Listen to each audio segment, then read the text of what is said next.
theyeshiva.net. Daf Nun Zayin, the second column. Okay, let's start again from the last paragraph of Bazei Yuvan. I mean, we learned a few lines, but we'll repeat these lines.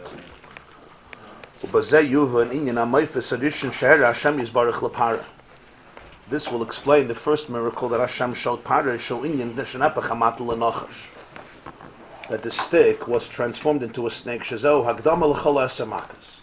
This was really an intro to all of the 10 Makas. It wasn't stam one more miracle, it was actually the prerequisite. The Hagdama, the Yesod for all the 10 Makas. The 10 Makas were basically a continuum of this one Maifis, which also explains why it's the first Maifis that Hashem showed Moshe back in the desert.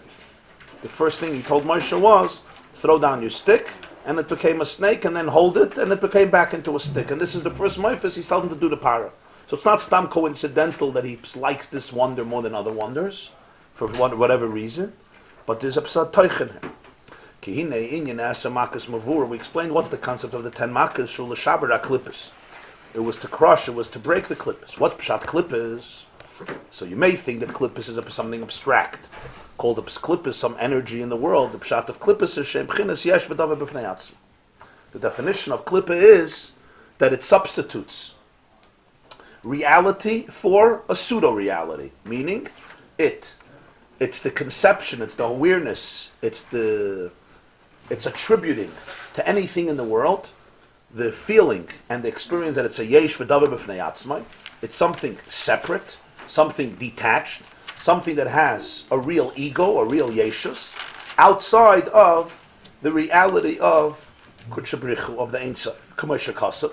Pasuk says in Yecheskel that Parah used to say, Liya oiri chuli. He would say, the river is mine, Vani asasini, I made myself. Rak the korule alakad alakaya kana. It's from the Gemara at the end of Menachos that they sometimes call God the God of gods. In other words, it's not necessarily, klippa doesn't mean necessarily you deny any higher reality. It means there is a higher reality, but the higher reality is a God over a God. Alakad alakai, the God is the God of gods. In other words, I'm a God, I'm a demigod, and he is the God of gods. So the Moifsim in Mitzrayim, the Eser Makas was Laharis Lahem, to demonstrate all the klippas, that even though, notwithstanding the fact that they are really klippas and sitra achir mamish, afal pikein, he mekablim chiyus tamid mekdusha b'chorah. Nonetheless, they themselves, even presently, are receiving every single moment their entire vitality, their entire consciousness, all of their power, they're receiving perpetually from holiness, from Hashem, from the Ein Sof. It's just, as we said, that there is a distortion of the energy. In other words, that the energy of the Ein Sof, the way it enters into their consciousness, the way they process it is that it's not Kedusha. That's why the person could say, Pari could say, Liya oiri v'ani asasini. That's why he's capable of oppressing. That's why he's capable of crushing, of murdering innocent people. That's why they're capable of living a life that is extremely oppressive and evil and cruel, because even though the power to do whatever they're doing is coming from Kedusha, but nonetheless, the Kedusha is converted into a klippa. What's the Kedusha is converted into the klippa? It becomes the nitzutz, to use the terminology earlier, the nitzutz, the spark, the divine energy, let's call it divine energy, the divine spark, becomes completely eclipsed and concealed within their reality. So that's why it becomes something that we call a klippa. What means a klippa? It covers, just like a klippa covers over on its truth, and you don't see its truth. The nitzutzas become so dark and so eclipsed that they cover up on their own truth of what is really contained in them. What is really contained in them? The Ein Sof, but they present themselves and they experience themselves as completely separate. Either there's no God at all, and even if there is a God, he's a God of gods, but I'm also a God. In other words, I have my own ego. Yeah. Before Shviris HaKelim, these very nitzutzas were completely one with Ein Sof. They expressed their truth, as he said before, begilui v'yichud gomer, but through the Shvira, the nitzutzas are neslabish b'toich klippos. What's pshat neslabish b'toich klippos? Again, it's a mashal. Slabish doesn't mean like a hand in a glove. That would be physical eslapshus. Here we have to understand it in a more abstract spiritual way. Eslapshus means that it can't recognize itself. it gets distorted. Its energy and its content and its substance gets distorted. Like the fruit in the clip, and the only way I can take out the fruit is if I break the clipper. So here you have a conception of a reality, that its entire reality is really part of Ein Sof. Its entire reality is really Kedusha. Its whole chiyus it gets from Kedusha. But nonetheless, none of this is expressed in its daily conduct. None of this is expressed in its consciousness. None of this is expressed in its operations and its functionality and in how it conceives itself, both internally and externally. So b'meila, the makkos represent one truth, and that is that really v'shebe'emes einam yesh v'davar b'fnei atzmam k'demyonim ha'koizev. Really, they are not something separate and detached as they imagine in their own dimyon. K'demyonim ha'koizev means in their hallucinatory imagination, actually in their false imagination. Ela she'em pteilim b'tachlis l'gabe Elokus yizbarach. Really, they are completely bottled. They are completely nullified and subservient and aligned l'gabe Elokus. Rak sha'achiyus nimshach lehem ayidei mesachim v'shtalshalus madregus rabim v'atzum. They completely don't feel it.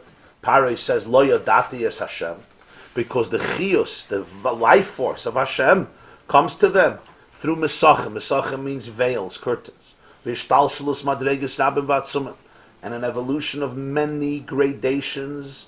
In other words, the energy evolves and gets lower and lower. V'atzumim. Atzumim doesn't mean it's not only in quantity, it's also in quality. It goes through tremendous transformations. The gavru kol kachatz tzumim v'hasteinim. The restrictions and the concealments on this chiyus of kedusha are so intense, are so powerful, that the kedusha component becomes so opaque. At sheyuchlu loymar, they can live an entire life and declare liya oiri v'ani asesini. The river is mine and I made myself. And it wouldn't even cross their mind that really their entire reality is nothing but an expression of godliness, an expression of Elokus. That there's really no Metzias outside of Elokus. So they create a substitute Metzias for themselves, and that substitute also comes from Kedusha. That ability to be able to deny God is also a divine quality. It's also divine. It's the divine energy that is giving them the consciousness and the intellectual power or the emotional experience that li'oiri v'ani asini, that itself comes from the Ein Sof. How can the Ein Sof allow something that's completely contrary to itself? That's the Soid HaShvira, and that's the Soid HaTzimtzum. That it becomes so concealed that this very energy becomes distorted, and suddenly, with the power of God, you declare that you're God. With the power of God, you declare you're God. It's the God in you that tells you to deny God.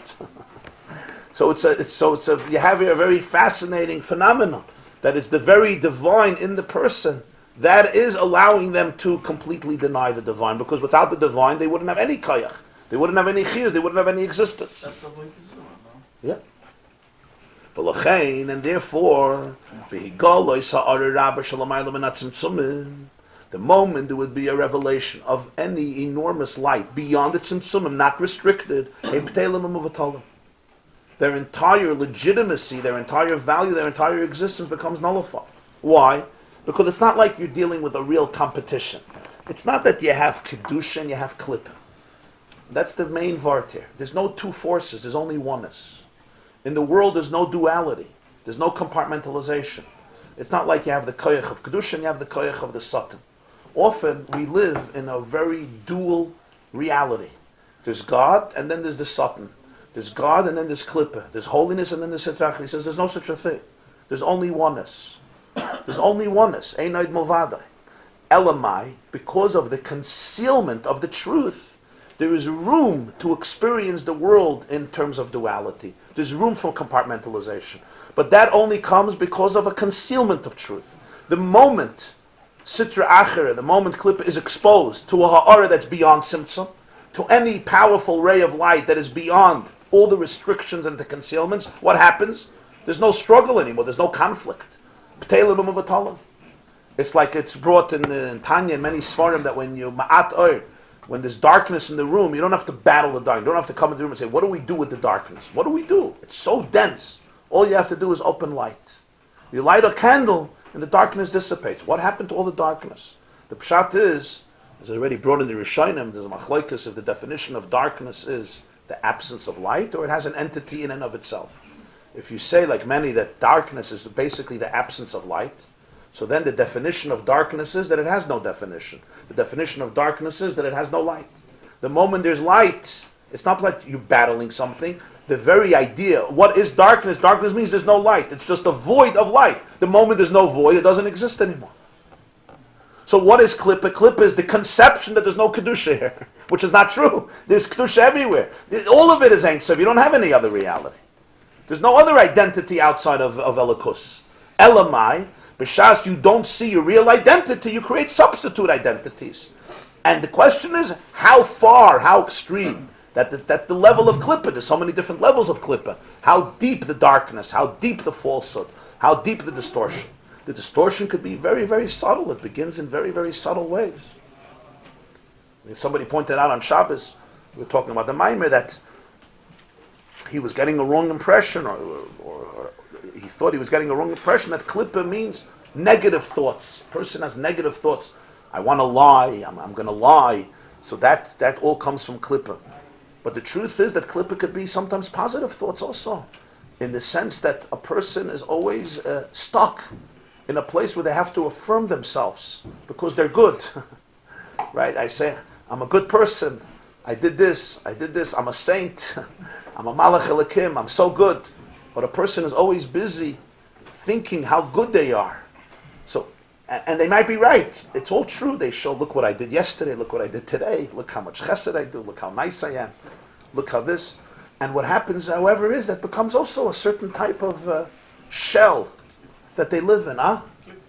Yeah, it's a different type. But it's also all these types of things. So the person is constantly validating themselves. They also need to be a yesh v'davar b'fnei atzmai, but in a very good way. I'm this and I'm this and that. They can't really let go. They can't just be part of truth. I always need to validate myself. Good, I'm validating myself with positive things. Taka with good things. I do good things and I prove to myself that I'm a good person. I am a good person. I have to be that good person because I can't just be.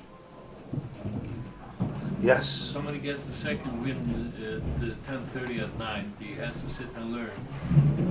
So you should miss his shuir in the morning. You should be what? You should miss his shuir in the morning. Is that a Klippa? With the Yetzirah, it's the same thing.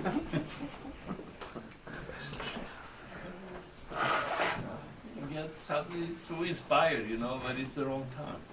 Neither. He's being it at that moment. You have that problem all the time. It's either you're Well, if you're validating inspired to learn, you should probably learn. You don't have to make so many cheshbonos. It's either you're Yeah, but validating you yourself. know yourself that you have to go to sleep a certain time to So be you here. take a nap the next day. It's either you're validating yourself or you're not. You get up and you take a nap the next day for an hour. You have to be creative. It's either you're validating yourself or you can't. So you might be better off. That's my point. Validating yourself or not validating yourself, you're still in that mode. I'm busy validating. Okay. Fine. Yeah, you're not a I'd criminal. rather validate myself than if I can't, than Okay. destroy myself. Fine. That's for sure. That's much better, yeah. You're Okay, saying they're it's both- not an either or. They're both from the same source, you say. It's a person is still in somewhat of a shell, yeah.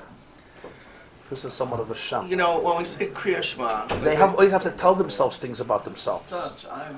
They always have to tell things to themselves about themselves. that's when you say Shema, right? So, V'haya im Shema Tishma Mitzvah, all these good things are going to happen, and if you don't, all these bad things are going to happen. So you're taught that life here on planet Earth is black and white. You do good, you get good. You do bad, you get bad, and that's Shema. That's straight from the Torah. How do you say that there's some other zone that we're supposed to be in, where it's in black and white, basically. You know what I'm saying? That's how it vishinamtem levanecho. And do it this way and don't do it that way. And you're coming now, with this whole thing where you're supposed to be in some other zone where you can't even illustrate it for us because it's so vague, it's so opaque.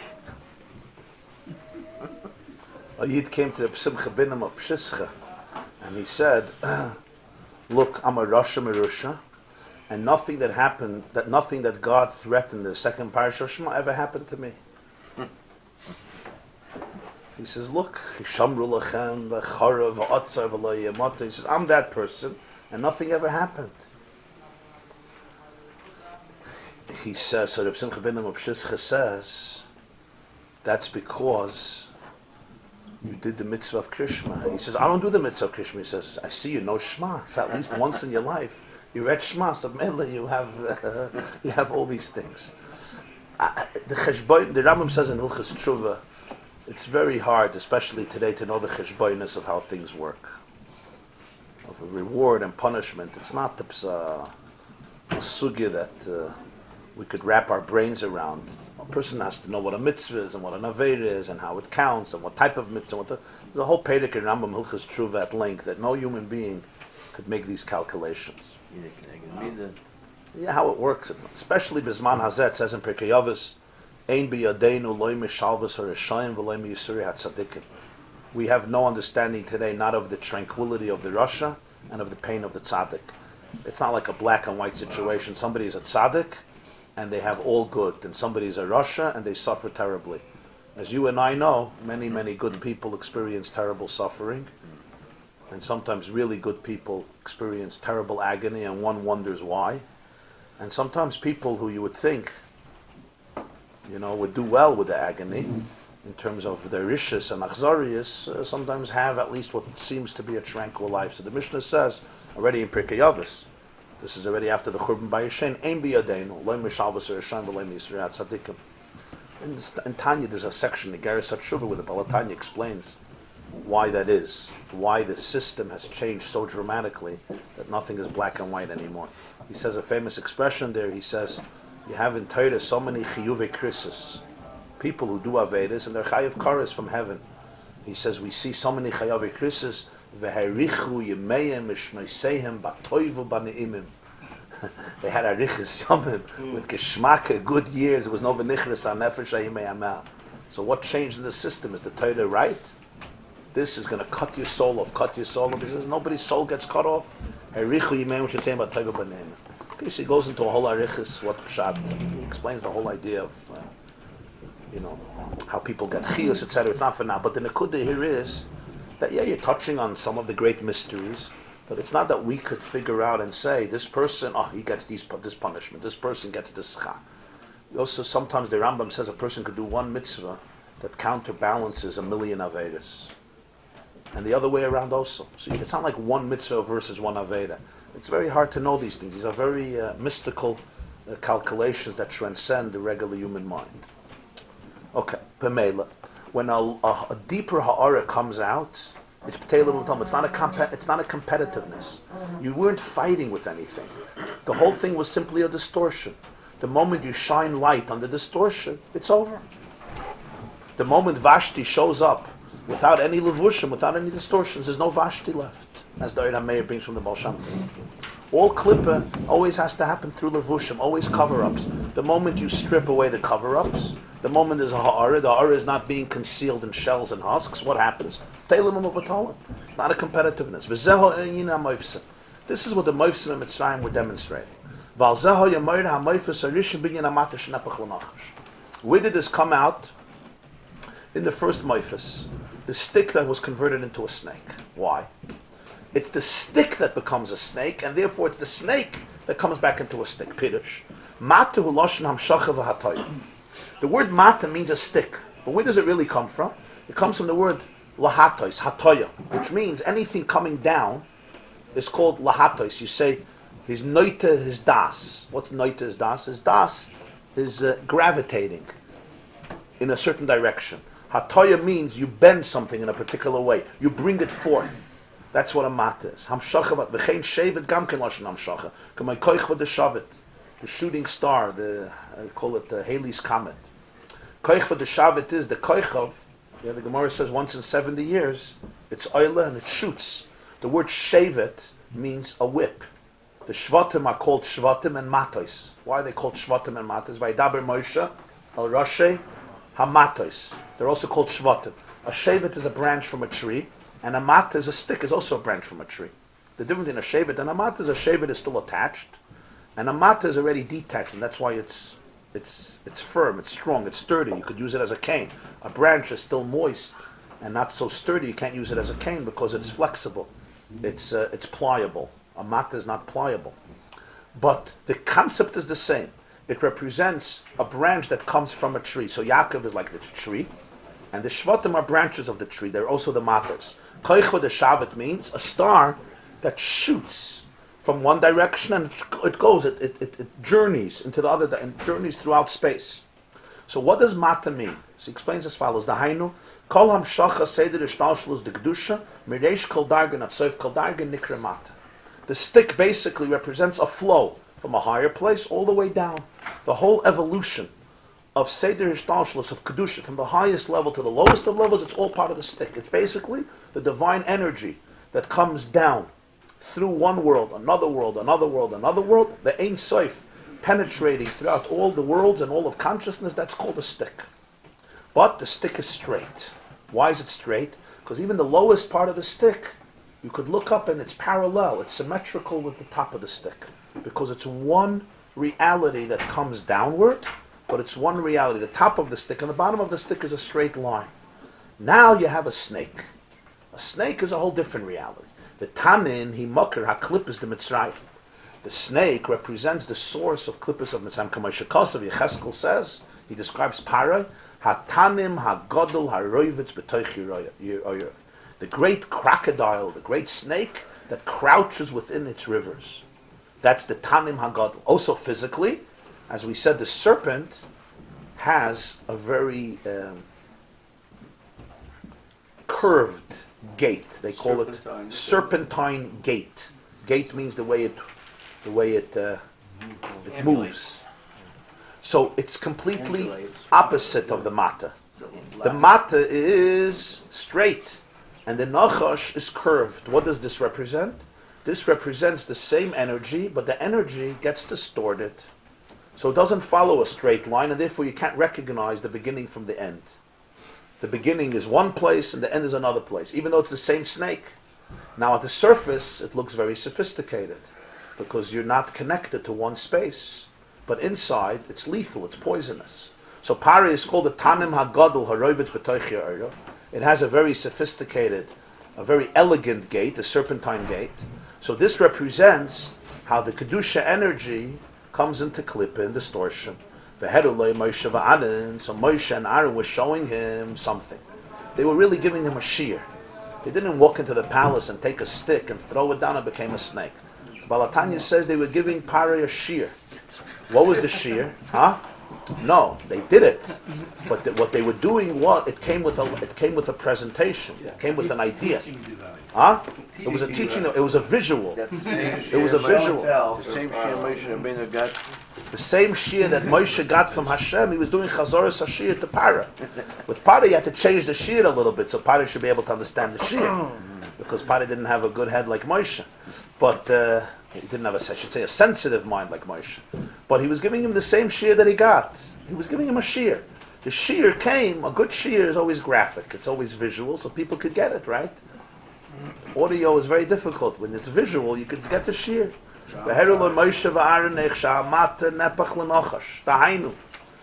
Pare, let me tell you who you are. Your mistake is not there's God and there's you, and you're busy fighting God. Let me explain to you. By betraying the Jewish people, you're actually betraying yourself. By betraying God, you're betraying you. You don't know who you are. They were showing Pare. What were they showing him? The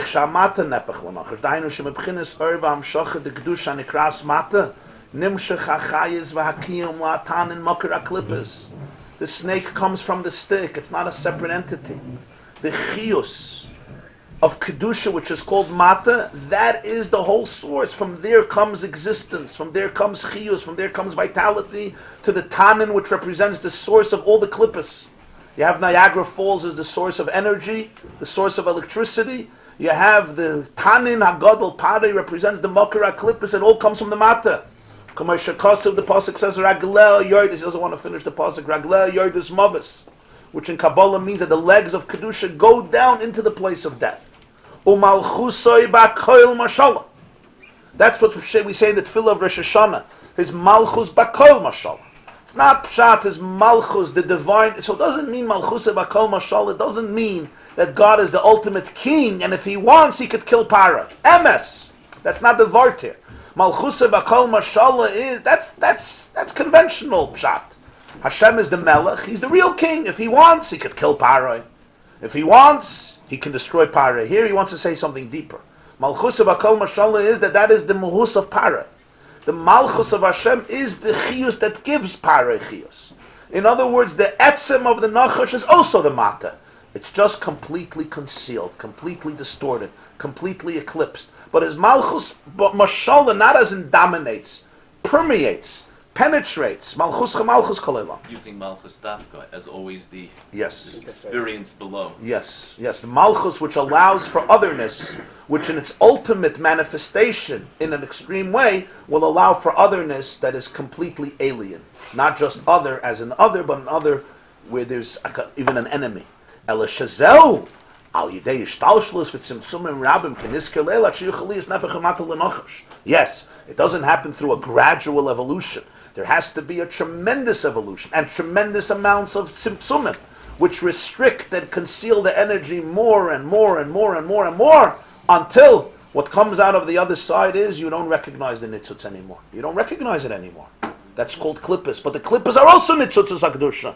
But you don't recognize anymore. It's lost in translation. Its message is lost. Its content is lost. Until it could become a snake. A stick becomes a snake.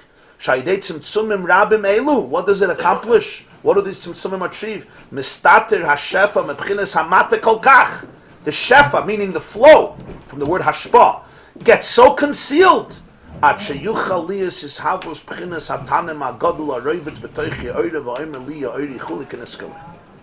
there can be the creation of this great snake crouching in the rivers and declaring, the river is mine and I made myself, with the energy it's getting right now from the stick, from Kedusha, from Ein Sof, because Malchusoi Bakoil Mashal. And then they show him step 2. Step 1 is the stick is converted into a snake. Step 2 is Hanochash Nepach Lamata. The snake becomes back into a stick. And then in step 3, V'gam Vayivla Mata Aaron Es Matoisa. And then Aaron's stick, after the snake converts back into a stick, Aaron's stick now swallows up their sticks. But the Hainu. Torah leaves out that pasuk. Rashi has to tell us that. No, Vayivla Mata Aaron says. Rashi explains, you're right. Right. Rashi says, what do you mean Vayivla Mata Aaron? He didn't have a mata, he had a nachash. So Rashi says, La'achar shechazar v'nasa minachash mata Vayivla Aaron. The question now is, Taka Hagufa.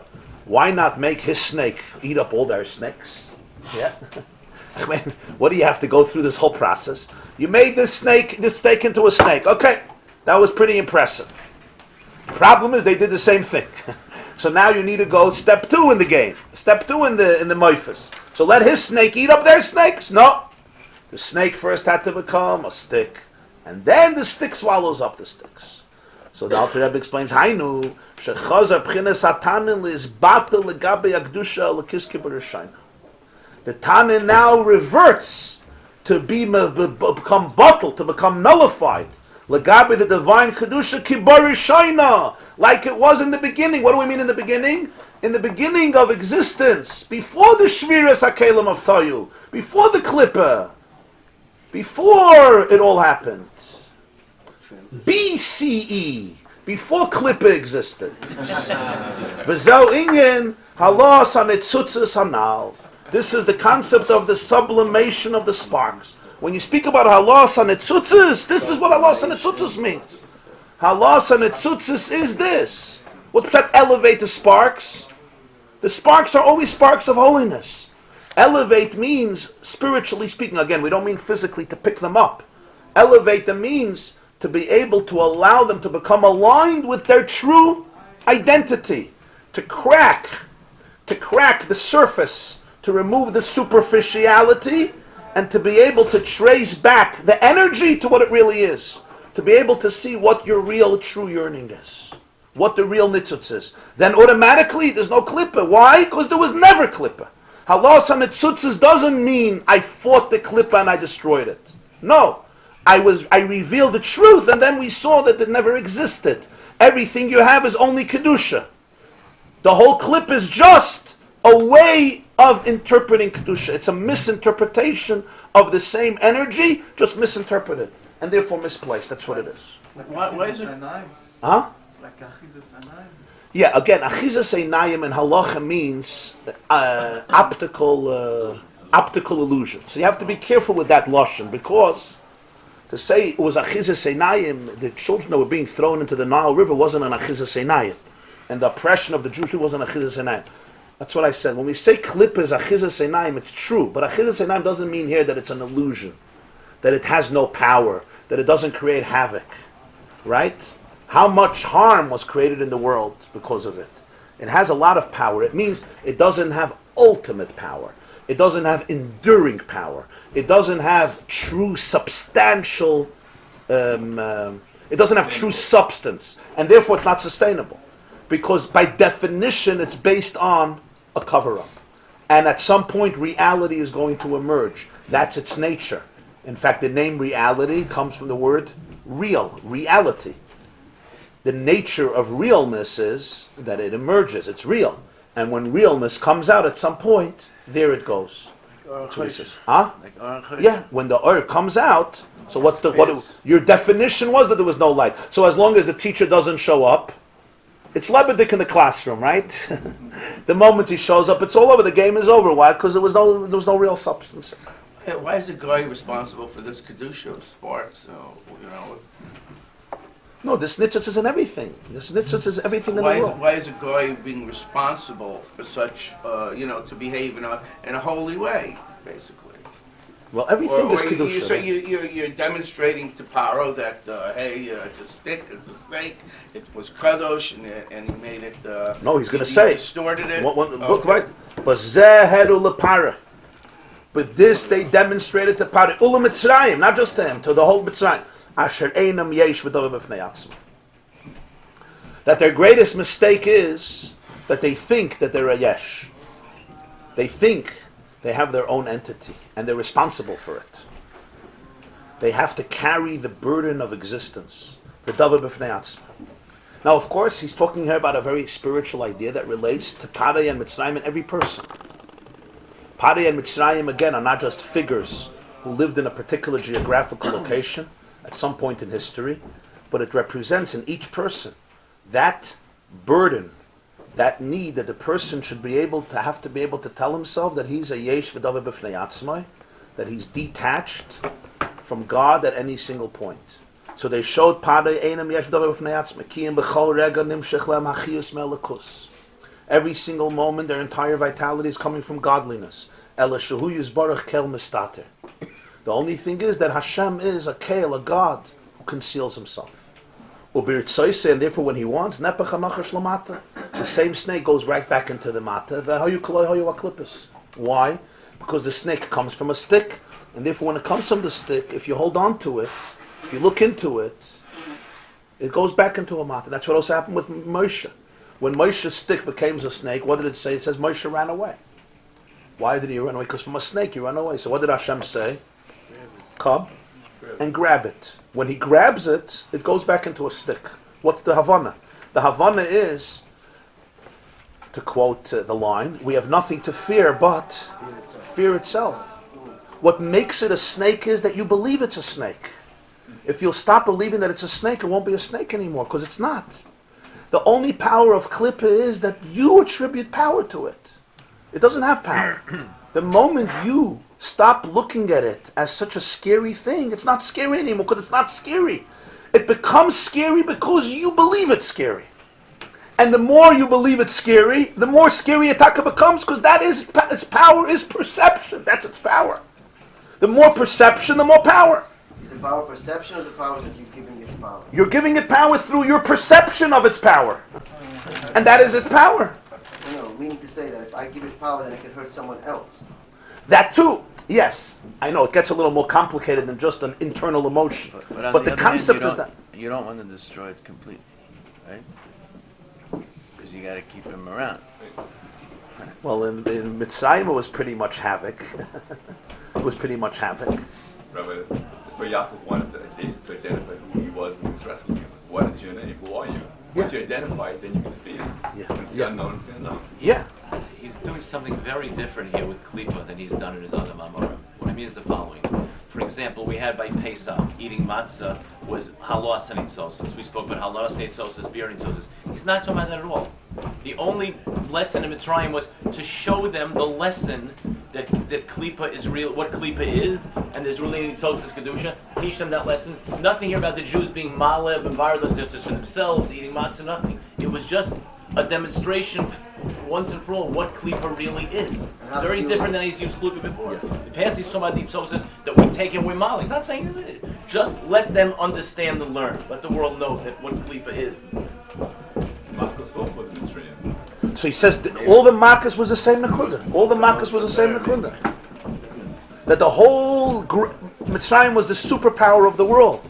It was the grand, what is it called? The breadbasket of civilization. It was the country, and the self-aggrandizement of Mitzrayim, and the power of Mitzrayim, and the grandeur of Mitzrayim. It created a whole reality, which basically is a pseudo-reality. It's a substitute reality. I hold matzah as definitely that nakuda. That's what it is. What do the Makkos do? Physically, it devastates Egypt. But he says it's not just the physical devastation. Teach them a lesson. The water becomes blood, the frogs, the lice, the Arab, etc., all the way down to Arba Cheshach Makas B'chayres. To get the Jews out of Egypt, fine, he could have done 1, 2, 3 and weitergegangen. The pshat is this was a process of demonstrating that ultimately, when Kedusha emerges, when Moshe and Aaron represent the Dvar Hashem, so then what happens? What happens here is the klippus aptelim umivatalim v'hayu kalayayu. Where does it all come out in a visual way? In the first Moifis, before the Makkos. Because this was basically the introduction of what Moshe Rabbeinu was trying to teach Parah. And that's why Yitzias Mitzrayim essentially is a paradigm for all types of Geulas. Because all types of Geulas, whether collective ones or individual ones, operate on the same level. A person may be dominated by Klippa, by Mitzrayim, by Parah, by the conception of Liya Oiri V'Aniya Sasini, which again can translate in so many different ways, from a exaggerated self-aggrandizement to exaggerated self-denigration, which is really the same thing. But it's all based on the idea that what? That the human being is completely not in touch, or partially not in touch with that truth of how powerful they are, because they are nothing but an expression of Hashem Ein Sof. And every single moment, in every single situation, the divine energy infuses his or her entire reality with all of that reality. So that means the only truth at every moment is the truth of Ein Sof.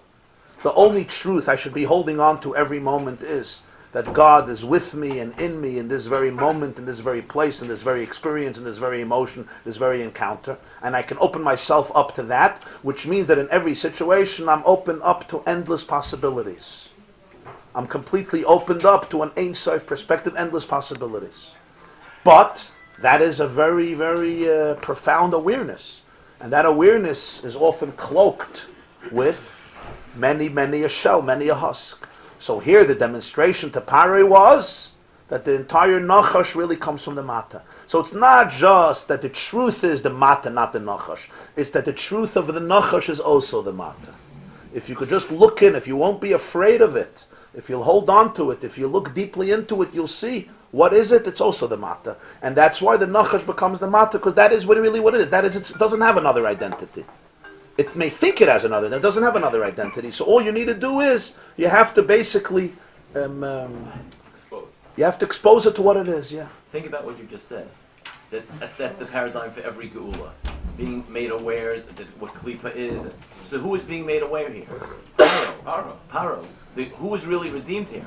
Paro was redeemed. The Mitzvah redeemed. At the end, when they came to Moshe after Makas Poras, they say, okay, we give up. We realize now they're all Klippas. So we're saying is the Jews could not be redeemed from Egypt until Paro Mitzrayim were redeemed from Klippa. Well, that's why he began the Maimer saying, Vayinatzlu es Mitzrayim. A major theme in Yetzias Mitzrayim we see is not just the Jews getting out of there. but somehow taking all their kalim and all their begadim, like this became the big thing. 488 To the point that Chazal say in Brachas, Rashi brings it, that it was the initial condition when he tells Moshe, he told Avram, he told Moshe, you have to. Before the Geula, he says, you're going and you're going to take out everything there. What's the big deal? Because I'll say, so Avram shouldn't say, oh, you knew how to do the first half, but you didn't know how to do the second half, B'Rechush Gadol. This became a major theme. And you see in Shmois, he already says it, and then in Boy a few times, that they have to empty out Mitzrayim. The Gemara says, Kimitzula she'ein ba dagim. They took out the last fish. The question is, what's Nikeya? Just get out of there. I have to take out the last vart of Mitzrayim. That's why he's explaining here, that's the side of the Maimer. Because l'chayr is just, you want to get permission to get out, so run out, run. You have stuff, you don't have stuff.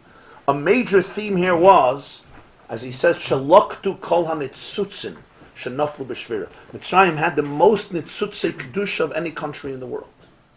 And Vayinatzlu es Mitzrayim is representative, not just of the Jews leaving Egypt, of the Jews collecting and bringing out all the nitzutzis in Mitzrayim. On this, he says, Lahav inyan ha-nitzutzis, and he starts over the whole Maimer. So that was the basis of it. That basically they weren't only leaving Mitzrayim, they were elevating from Parai and from all the Mitzrayim and from the entire country, all the nitzutzas that were in this place. How did they elevate these nitzutzas? By the makas, which broke the klippa of the nitzutzas. All the energy that was in Mitzrayim, all the spiritual energy in Mitzrayim, so to speak, comes up and gets liberated and gets sublimated. Liberated. Where do we see they did any halal beer? By Pesach, we said we eat the matzah. That's our halal. I'm saying that's the word. They took all the clay kesef, all the clay zov, all the Where do we say that they were ma'al them, that there was halas and nitzotzos? Say they collected them. But we don't see in this mimer that they actually took those nitzotzos and did anything to themselves in terms of halah. We see the nitzotzos were discovered to be nitzotzos, not klipos, and Paro and his mitzvah. So that's why he said in parentheses that's halas and nitzotzos. The first element of halas and nitzotzos is that the tanin is mizbatel b'fnei hakdusha lekiske b'rishayna. The moment the tanin already loses its appeal, loses its power, that moment that the tanin, so to speak, surrenders its egotistical veneer, that is the first stage of halas and nitzutzas, because the nitzutzas are really kedusha. You don't have to create kedusha in the nitzutzas. Yes, the nitzutzas could go deeper in kedusha, deeper in kedusha, deeper in kedusha, but the nitzutzas are kedusha. Elamai, it's like the fruit. You don't have to liberate the fruit. You just have to expose the fruit. Okay, but the Jews were bystanders to this. They didn't do any. This was all about God and the Mitzrayim. The Jews were taka bystanders. In this Nakuda, yeah, you're right. In this It Nakuda. seems like there were two stories happening. There was the breaking of the Mitzrayim, Right. and their ego, their Moshe gaiva, grabbed- showing their... And Jews learning by watching all this, and then leaving. No, he means the And rest of the yeah, Jews. like Hashem, like I said, Hashem means the rest of the kept saying, "I'm going to harden his heart. I'm going to make him, give him more, give him There's no more." Birur, there's no halal. They just watched this happen and watched the Mitzrayim get broken down. So they learned a lesson to be seen by the whole world that the klipa doesn't really exist on its own. This was the first attempt yet to demonstrate the whole process of how creation works. Huh? That's what he said, that the Yidden themselves were maminim b'nei maminim vayamin ha'am. But the Makkos, he didn't need to prove to the Jews that God exists. Vayamin, they believed right away.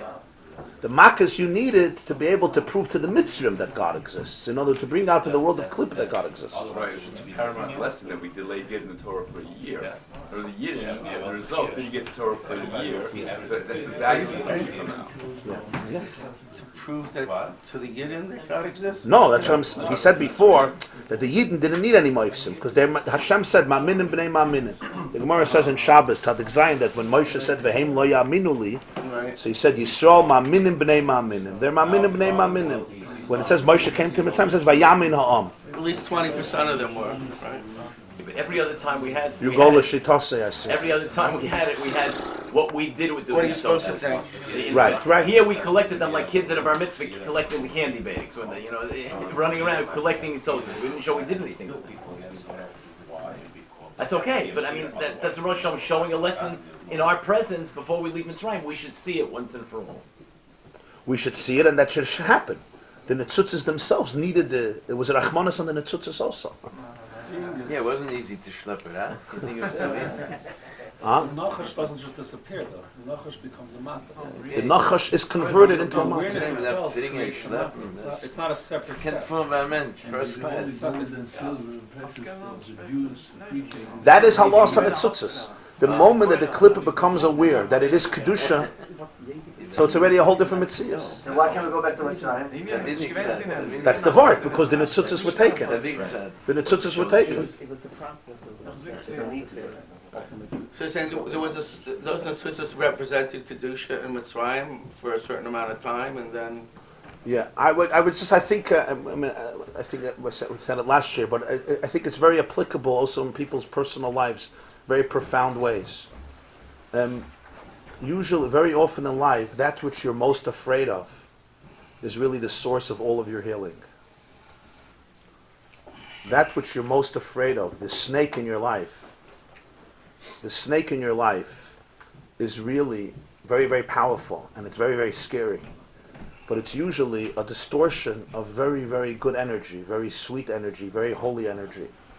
But in the process of life, energies get distorted because we live in a world we live in a psyche, and we live in a world that distorts reality. It covers over reality constantly. And the Vaeira of life is to go out of Mitzrayim. Going out of Mitzrayim means, the first thing is to bring the Esamakas, to break klippas, to be Megala the truth.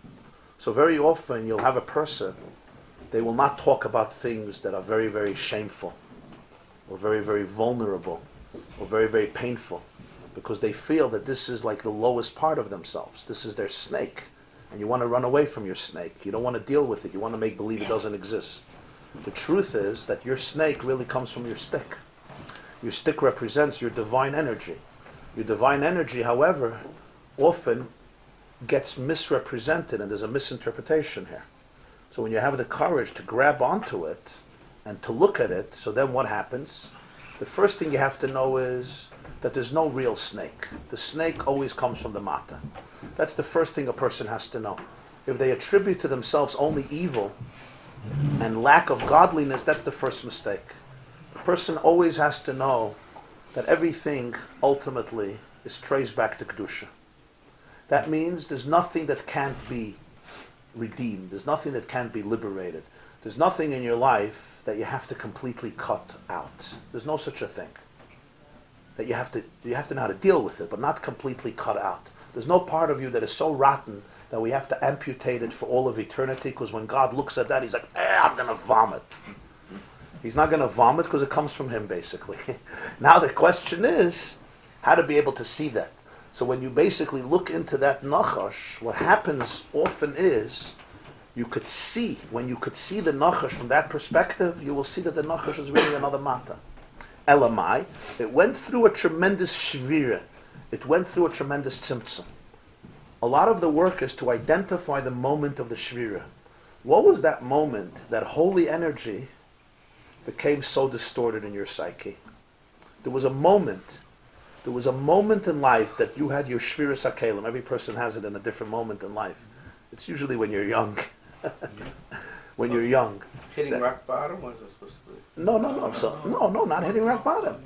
It's that when a certain energy became interpreted in your psyche in a certain way, and it produced snakes. It produced snakes that bite yourself and bite other people and create poison. If you have the courage to be able to look at that nachash and trace it back and realize that really there's goodness, a tremendous amount of goodness, right? So essentially, you may have here the origin, before anybody spoke about this, you may have here the origin of a lot of the work of psychoanalysis, a lot of the work of going internally, of tracing back or tracing upwards. The source of the clip is, what is it really? It's really, we say, I have snakes in me. Things that bite me, they bother me, they harm me, I have obsession, I have fear, I have guilt, I have insecurity. They take up space, I have snakes all over. And they're very scary, they bother me, they drive me crazy. It may look like hate, it may look like jealousy, it may look like deep envy, it may look like resentment, fear, so many different types of things. Alienation, deep frustration, deep anger, deep sadness, whatever it is, deep obsession, deep guilt, these are all snakes. That's what they do. They're snakes. But Nachash, HaTanya writes elsewhere, is Begematria Mashiach. Right? 358. Nachash Begematria Mashiach. Nachash is Isis Chayshin. So how does that happen? How does the Nachash who created the disaster of history, the same Nachash, by the way, he's the one who created the first disaster, how suddenly does he become a Shiach? Because what did the Nachash do the first time? Look at the first Nachash and you'll understand it. What did the first Nachash do to Adam and Chava? The Nachash was brilliant. The Nachash came to Chava and said, did God tell you not to eat from the fruit? Is it true? I read on Google, I read on the websites that God said not to eat from the fruits. So Chava said, he said not to eat and not to touch. So we would expect the Nachash to do what an Apikoros does. Nachash would say, who cares? I'll take his locket. Didn't say that. The Nachash said, actually, I have been analyzing God for many years. God has an issue. He has an issue. It's called self-confidence. Yeah. He knows that if you eat from the tree, you're going to become like God. Now you have to understand, God never had a mother to tell him that he loves, to tell him that she loves him. He never had nurture, so he has issues with himself. He doesn't want competition. That's basically what the Nachash said. The Nachash didn't say deny God. The Nachash said, I'm going to put God in context. That's what you have to do. He's also a victim. He's a victim like everybody else. He knows the Yisam Kelikim. Rashi says, this is how he created the world. Huh? He doesn't want competition. He's a grand pianist. He stole the show. He doesn't want you to steal the show. So now the Nachash says, I actually feel bad. He needs therapy. But like every good therapist will tell you, just because your spouse needs therapy doesn't mean you have to become codependent. You don't have to become codependent. Just because God has issues, it's not my problem. You want to eat, eat. You see the brilliance of the Nachash? What was the etzem mistake here? The first issue the Nachash did was, before anything else, he said there's two realities. There's God and there's you. There's God and there's you. When God commands you, by definition, it's dictatorship. So now, why should I become a victim of his problems? He's a dictator. Let him work out his own. Let him go to therapy. I don't have to pay for his therapy. But what is the Nachash really saying? The Nachash is really saying is, a mitzvah means a dictator is telling you what to do. You have a dictator. He's telling you what to do. So you reject it. The guy has issues. Why is he telling you? Because he has his own issues. So why should I become your victim? What was the mistake here? The mistake here was he turned God into what we all do. When we use the word God, we do what the Nachash did. We turn God into an entity. And this entity tells me to do things, not to do things. So there was a philosopher, his name was Nietzsche. So he once said, if God exists, I want to be him. What was he saying? Why, did you ever think about why is God the one who has all the power? He decides when you die. He decides when you're born. He decides when you get sick. I want to be him. He didn't believe, but if there is a God, I want to be him. What does this all come from? It all comes from the Nachash. What the Nachash did was he created the first duality in the world. What's the first duality in the world? First duality is there's God and there's I, and we're busy fighting. And now there's an option. Either you're a religious Jew or you're a secular Jew. But you're both the same, really. You're busy dealing with God. The religious Jew says, I won't exist, I'll let you exist. And the secular Jew says, you don't exist, I will exist. But it's the same vort. Religion and secularism are both based on the same idea. Both on the same idea. And that's why they both create the same lack of relaxation. Both, yeah, that's the point. That's the point. So what the Rebbe is trying to teach us here is that this is all from the snake. It's all from the snake. The snake right away says, so by parrots, Liadi Assassini becomes abusing a whole people. He's a shtickle Hitler. But the concept is the same concept. The concept is you turned God into the entity who either is the one you're going to surrender to or you're going to fight. But you have to surrender or fight. Why am I not going to eat from the tree? I'm hungry, I want to eat from the tree. But this was all the Nachash. What this is the beginning of Klippa. The beginning of Klippa is that there's two realities, there's duality. The emes is, when you say Hashem gives you a mitzvah, say it much differently. It's not even Hashem gives you a mitzvah. It's basically, Ein Oid Mulvade. What do we mean, Ein Oid Mulvade? Ein Oid Mulvade means, God speaking to you is you speaking to you. God speaking to you is you speaking to you. It's the ultimate you speaking to the outer you, because the very you is Ein Sof. The very you is Oir Ein Sof. It's an extension of the Ein Sof. That's what bittul means. Bittul means alignment. So it's not God told you not to eat from the tree. Who does he think he is? Either you surrender or you don't surrender. Either you get angry at him or you dismiss him. Either you kill him or you kill yourself. But it's all the same problem. You're killing yourself, you're killing him. And by killing yourself, you're also killing him. By killing yourself, you're also killing him, so to speak, in your conception. Because that self is the also part of the Ein Sof. So there's two definitions of a mitzvah. A mitzvah is either God speaks to you, or a mitzvah is God speaks through you. The moment of Eitz Hadas, God doesn't speak through me, he speaks to me. Oh, that's already a distortion. He doesn't speak to you. He speaks through you. In other words, it's the ultimate you, which is the Ein Sof, is being expressed here. So it's not like, oh, who do you think you are to tell me what to do? Who do you think you are? Right. Yeah, who do you think you are? Or even say it in Ben, Wer bist du bechlal? The other way around. To yourself. Who are you to tell God what to do? Both are based on the same reality. Both are based on the fact that you're carrying this need of existence, which comes from the burden of having a tremendous shell that separates you. And in the real truth that has to be healed is that there's complete oneness.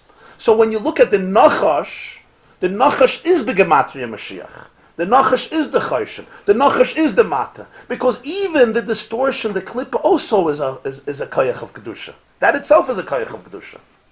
So therefore, in a person's life, what does this mean? In a person's life, it means that sometimes you look at your snakes in your life, and they bite. And sometimes they're lethal. And they're very, very powerful. Whatever they may be, in a marriage, in your own psychological self, in your own relationship with yourself, with Hashem. But really, really, you could trace it back to the moment where the Nachash was a Mata. The Mata converted into a Nachash. It reversed into a Nachash, and therefore the Nachash could be reversed back into a Mata.